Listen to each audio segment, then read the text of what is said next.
Out of more than 100 local startups that entered the San Diego Venture Group's 2009 Pitch Fest, EcoATM was voted its winner. Founder Mark Bowles has been going nonstop ever since.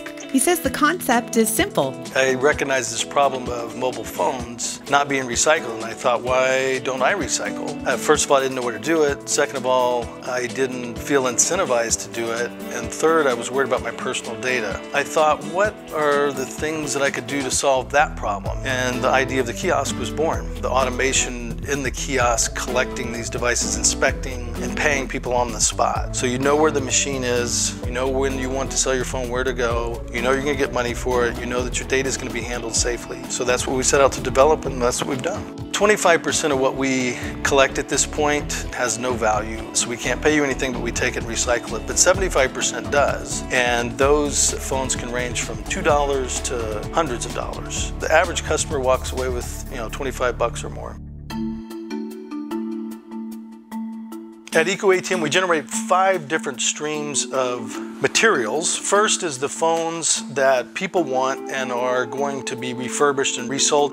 The second stream is the phones that we can't find a market for. They're either too old or they're too broken. If we can't find a market, it's not likely that there is one. We remove the batteries from all of these, and then these get sent to a smelter, and they get melted down to get the precious metals back out. There's between 65, 75 cents of gold, platinum, palladium, little smidgen of precious metals in each one. And by getting those back, we don't have to mine those materials out of the earth.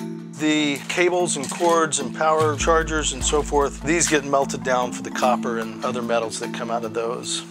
Another stream is the batteries that come out of the used phones. There's some pretty nasty stuff in here. We definitely want to keep these out of the landfill. Finally, there is the cases and accessories, and so these also go to be incinerated for energy. These are boxes all incoming from the kiosk, and this is a normal box. It's got a mix of phones, really nice ones, really broken ones, some oldies but goodies. Each phone comes with a barcode. That barcode is scanned, and they go on to the buyer. And then from there, they get processed. EcoATM doesn't actually do any refurbishing.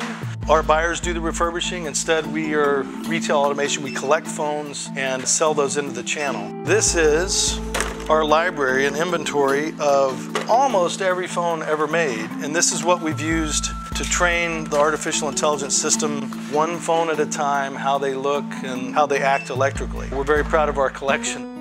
So what's next for EcoATM, Mark? World domination. No, I think we'll have ones throughout the U.S. Probably 10,000 kiosks or so is about the right number to have. We'll not only be doing phones, but we'll be doing GPSs and laptops and MP3 players and lots of other devices, and we'll make a really significant impact on this entire recycling process.